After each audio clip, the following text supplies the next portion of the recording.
The Ahmuad Arbery Trial. Just what will the jury say? And let me ask you another question. What does Andy Griffin have to do with the case? This and more on today's Charlie Talk, what some people have termed the fastest minutes in podcasting.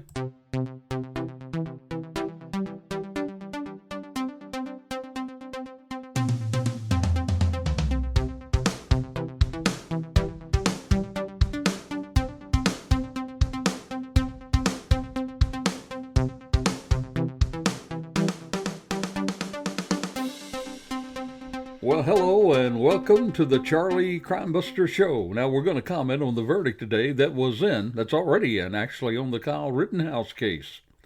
And again, let me say thank you to those who listen every week, and we welcome any and all new listeners today. Hey, help us out if you would by giving us a review on your favorite podcast platform. Go over to Apple Podcasting. Post a review there if you will. You see, this gets the word out to others and helps us spread the word.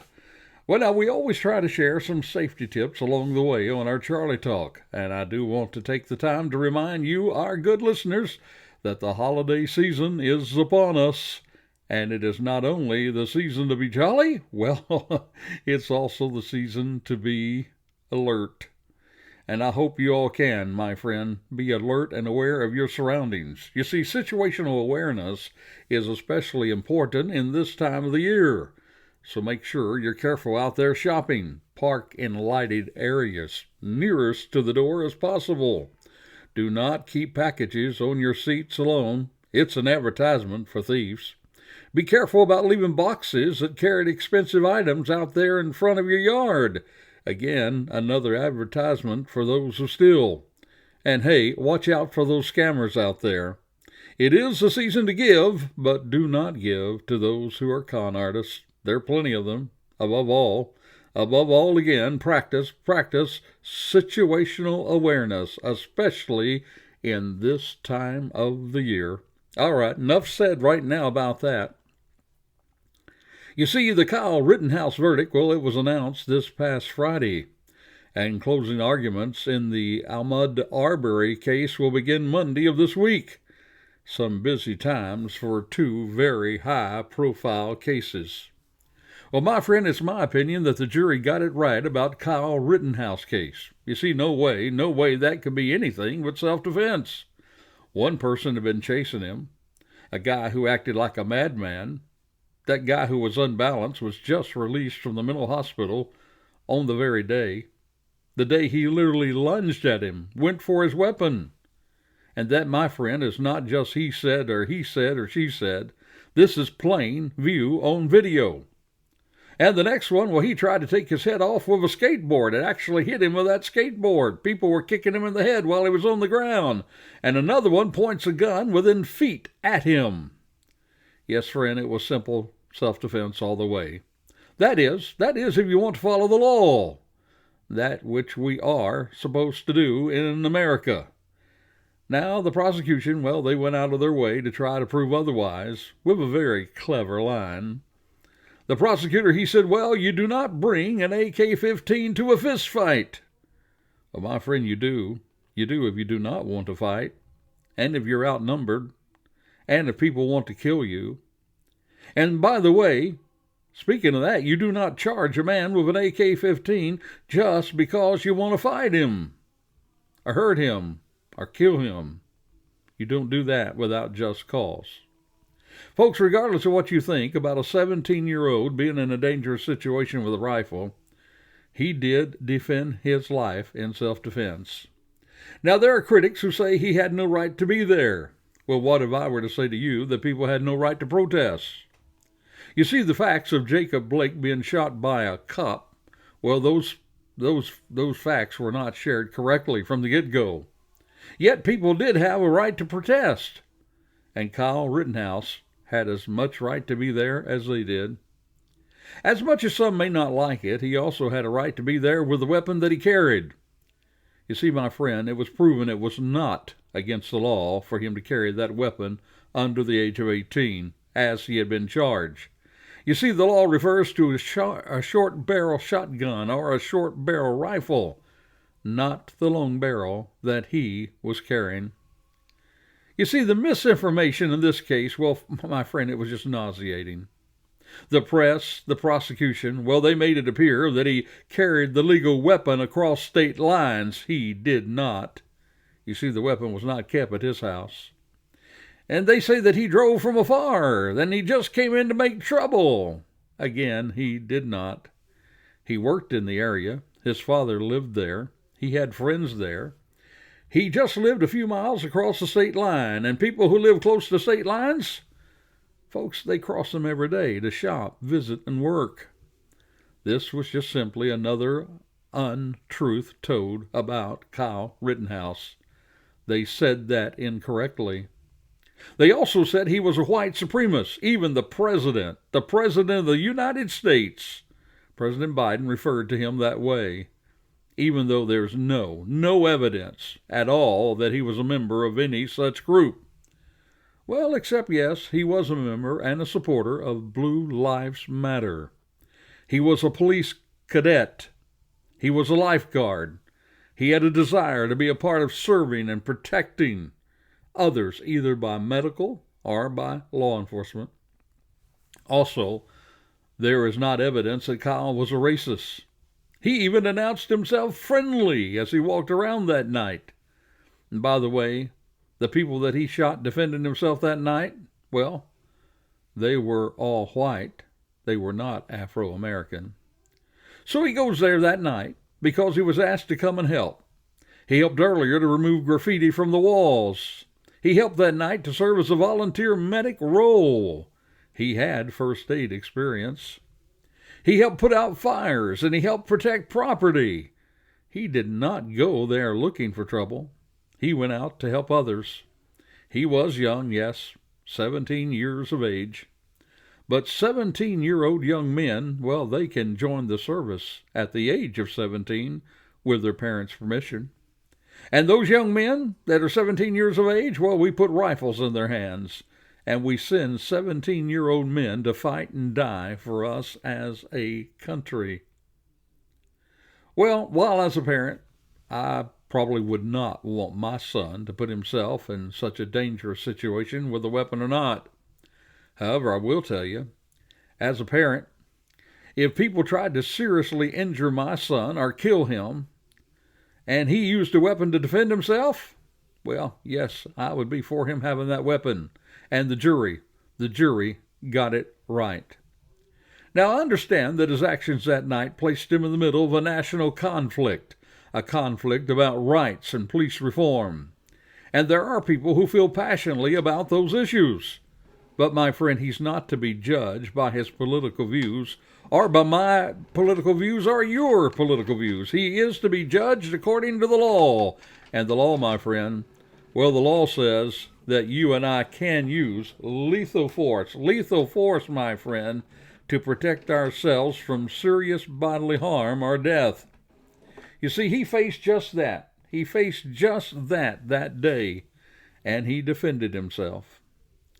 Well, previously, I had also predicted beforehand where they would find Brian Laundrie and how they would find him. That was in the Gabby Petito case. I even disagreed with Dog the Bounty Hunter and John Walsh in that case, and unfortunately, well, I was right with that prediction as well. And sadly, I had also predicted on this podcast, I'd also predicted the deaths of Lori Willow Daybell's kids. I predicted that early on in the case and how they were to die. Well, now I'm going to predict. I want to predict what the jury will say in the Ahmuad Arbery case. And I must confess, well, I'm not quite as confident about the outcome of this one. It is, in fact, quite different and yet quite similar to the Kyle Rittenhouse case. You're going to hear my prediction on what the jury will say. They're going to be going out in deliberations this week. And I'm going to predict to you what the jury will say. I'm going to do that in just a moment. But first, it's now time for the Charlie Crimebuster Courageous Citizen of the Week story. And it is a good one. It was on August 26, that there was a New Jersey transit police officer. His name was Victor Ortiz. And Victor Ortiz, well, he did not even give a second thought about the tremendous danger he put himself in as he tried to wrench a suicidal man from the tracks there at the train junction, until he looked up and then he saw a locomotive bearing down on him. Ortiz went on to say, quote, "Not once did I think about the train approaching until the train was right there on top of us." Now, Ortiz, he's been a transit officer for 16 years, and he says you really don't think you're going to encounter something like that. Now, Ortiz of Union there in New Jersey, well, he managed to pull 56-year-old Alan Jefferson off the tracks after a struggle that nearly cost both men their lives. Now, that incident, well, it had all kinds of coincidences. You see, Ortiz, he who had spent a decade on the overnight shift, well, he was supposed to be off duty already, and he was milling around waiting for his replacement. And, of course, as it goes, he was just a day away from a scheduled vacation. But, my friend, when the call came in that a disorderly passenger was exiting the train there at the train junction, well, Ortiz responded. And after a disagreement with Ortiz, well, and the conductor, well, that passenger Jefferson, he jumped off the platform. He laid on the tracks, and he said he wanted to die. Now, Ortiz, he said he thought he had time to get this guy off the tracks. He did not realize, however, that Jefferson, well, he was about 3 inches taller and 100 pounds heavier. You see, Ortiz, he's 5'11", 195 pounds, and Jefferson was going to fight back. Even though Ortiz handcuffed Jefferson's right wrist, he struggled to grab his left. And at one point, Jefferson pulled Ortiz onto him. But the officer, he broke his grip, dragged the man from the tracks, just seconds, before the train tore through. Now, Ortiz, who's married, he's the father of a 13-year-old daughter, well, he's heard nothing about Jefferson since early that Friday morning in August. That's aside from when Jefferson appeared in court to answer the charges against him after the incident. The officer Ortiz did say he'd like to see him again. And the event, he said that event's humbled him. He said it's not until you go through that experience do you know how fragile your life can be. He went on to say, but I'm proud of the fact that I didn't give in to the situation, and I'm definitely blessed that it turned out the right way. And that, my friend, Mr. Ortiz, the guy who risked his own life to save a citizen who wanted to die on the tracks as a train was bearing down on him, that, my friend, is our Charlie Crimebuster Courageous Citizen of the Week.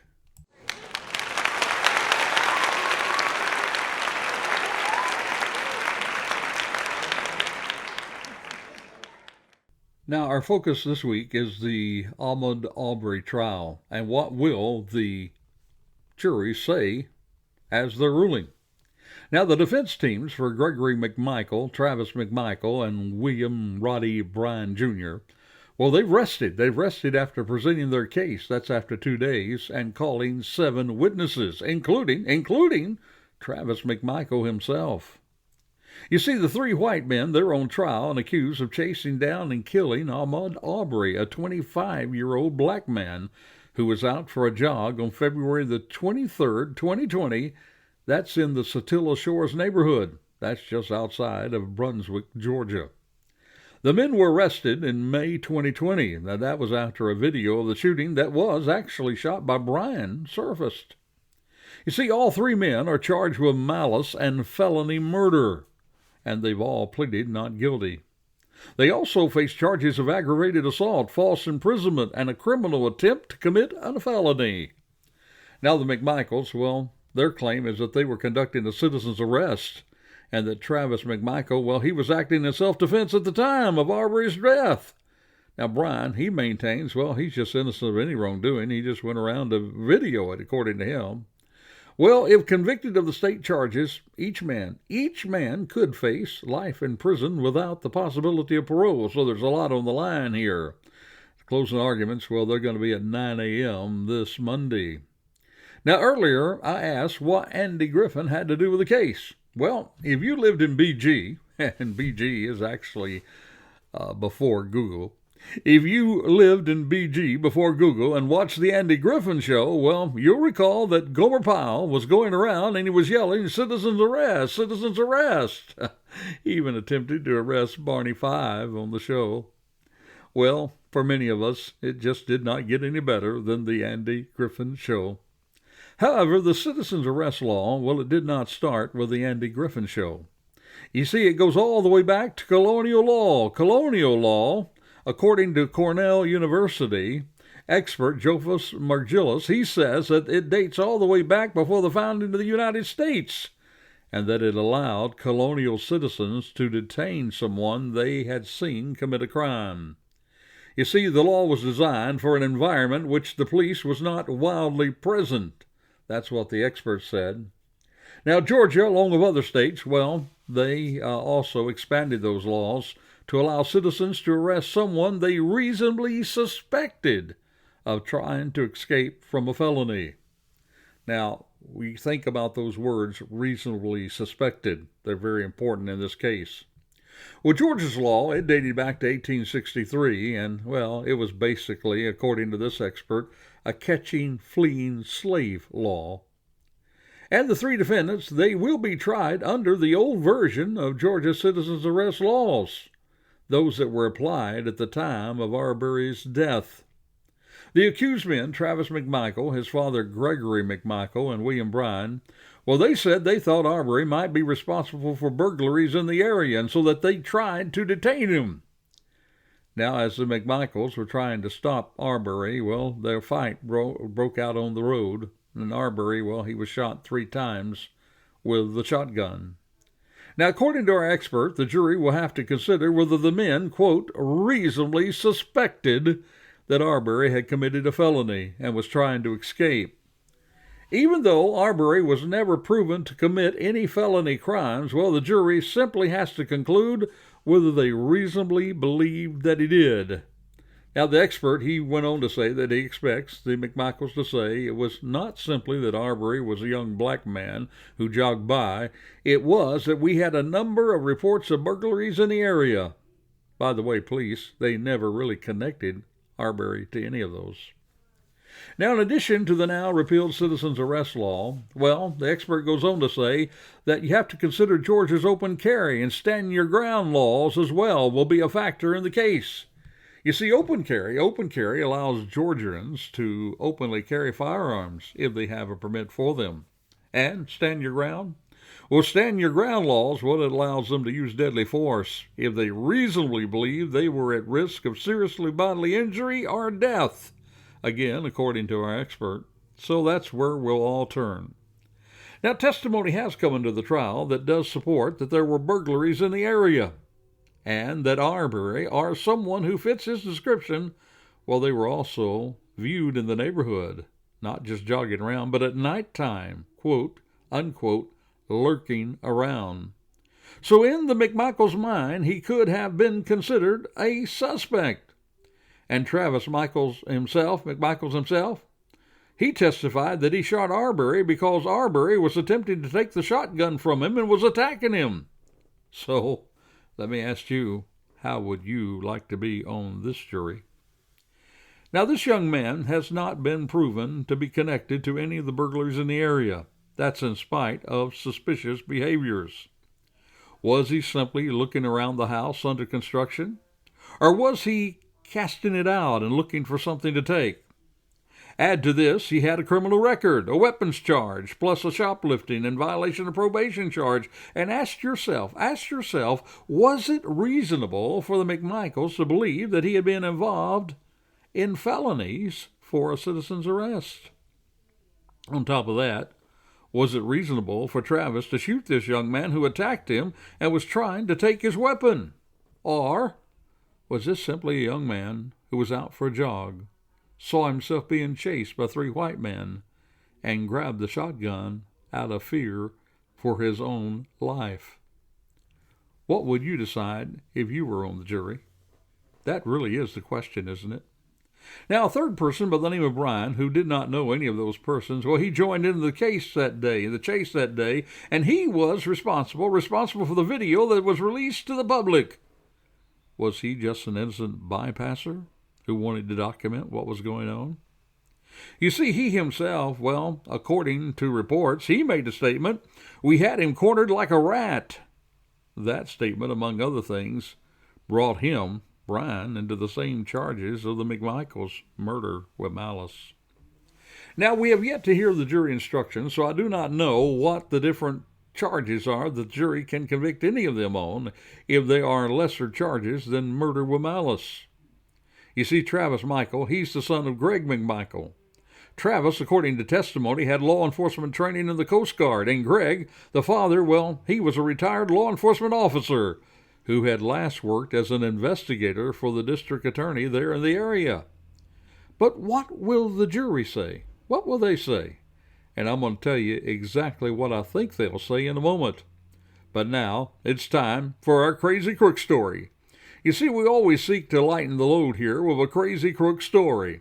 And our Crazy Crook story today comes from Brevard County, Florida. A Flushing, New York man. Well, he was arrested. He was arrested after he was accused of breaking into a deputy's vehicle just hours, get this, just hours, after getting released from the Brevard County Jail. That's according to the sheriff's office. Deputies said that Mr. Jung Soo, well, he was caught burglarizing one of the vehicles in the parking lot jail. You see, Soo, he was arrested by the Florida Highway Patrol. That's on October the 9th, after he was involved in a crash on Interstate 95. That's according to deputies. Investigators said at the time that Sue was driving a vehicle stolen out of Hollywood, Florida. Hey, by the way, Sue, he was also a wanted fugitive from New York with an active warrant. An active warrant for grand theft vehicle. That's according to investigators. Well, the sheriff's office said that the Queen County District Attorney's office there in New York, they said they were no longer going to extradite Sue, and they requested that his warrant to hold on him, well, they requested it to be removed. And so, in Florida, he was released. He was released from the Brevard County Jail, around 10 p.m. on that past Monday. That's according, again, to sheriff's office. Now, the online records, they say that over the next 4 hours, he waited in the jail lobby there in the public parking area. And then deputies said he was caught. He was caught. Get this, you talk about a crazy crook. He was caught trying to break into a vehicle belonging to a corrections deputy. He also took $4 from the vehicle. Now, investigators said Sue was arrested and he was booked back into the Brevard County Jail, this time for burglary, petty theft, and resisting arrest without violence. He's currently being held on an $11,000 bond. So get this. Here's a man who dodged a serious charge out of New York. They didn't want to extradite him, so he was released, free as a bird. And then he decides, well, I'm here at the jail. I'm just going to break into a car in the jail parking lot, and one that belongs to a law enforcement officer. Well, it's easy, my friend, to see why this guy is certainly our Charlie Crimebuster Crazy Crook of the Week. Now, let's go back to our main story. Here's where I believe we'll see the jury go. By the way, this jury consists of only one Afro-American jurist. The rest of the jury is white. Now, I do believe that the McMichaels, I believe they did have what is commonly referred as mere suspicion in law enforcement circles. That simply means they had a right to be suspicious. But they did not, now get this, they did not have probable cause for an arrest, citizen arrest, or any other kind of arrest. You see, police would not have been able to arrest him at that time, and neither could the McMichaels. Mere suspicion is not probable cause. And Greg McMichael, well, he should have known better. In fact, they tell us that he had been suspended in his law enforcement career, now get this, for not attending in-service training like the use of force and arrest powers. You see, he had difficulty taking required in-service training. That appears from the records. Just maybe if he had taken the training provided, he would have known it was a bad idea, a very bad idea, to attempt to chase down someone jogging down the road when you only legally had, quote, mere suspicion based on the actions of the young man jogging. And my friend, the mere suspicion was not the fact that there was a black man jogging in the neighborhood. The mere suspicion was from other times he had been seen acting in a suspicious manner on property that did not belong to him. And mere suspicion, my friend, is not, get that, is not reason to do a citizen arrest. Maybe that is why, when Travis was on the stand testifying this past week, maybe that's why he did not even attempt to introduce that they were making, quote, a citizen arrest. He simply said they were trying to talk to Mr. Arbery and keep him talking until the police arrived. Well, I really don't buy that. And it is not my prediction that the jury will buy it either. It is my prediction, rather, the jury will buy that either. You see, here's what I believe. Here's what I believe the jury will do. I believe they will find either all of them guilty of something, or it will be a hung jury. This is not clear defense, not like the Rittenhouse defense was. You see, Rittenhouse was running away from trouble, not chasing down someone like the McMichaels were. I think that Brian will be convicted of lesser charge. He was the guy that was recording it all. I believe that he will be convicted of lesser charges than the McMichaels will face. And if the jury instructs accordingly, I believe the McMichaels, they may be convicted of manslaughter or a lesser charge than murder with malice. You see, I do not believe that the McMichaels left that day with the intent to murder. But their actions did put them in a situation where a life was taken, a life that should not have been taken. It is true that Arbery fought Travis over the gun, but I believe at the time that Arbery thought it was his only only chance, because he had, now get this, he had been chased, and he had tried to run away a couple or 2 or 3 times before, and yet they kept going after him. So there you have it. I believe they will be charged with something, or else it'll be a hung jury. That's my prediction. And again, it really doesn't matter what my prediction is or your prediction, right? It's what the jury decides. Well, God help them all. They have a serious decision to make. So until this time next time, this is Charlie Crimebuster for the Charlie Crimebuster Show, reminding you, be safe, be alert. For the life you save, well, it may be your very own.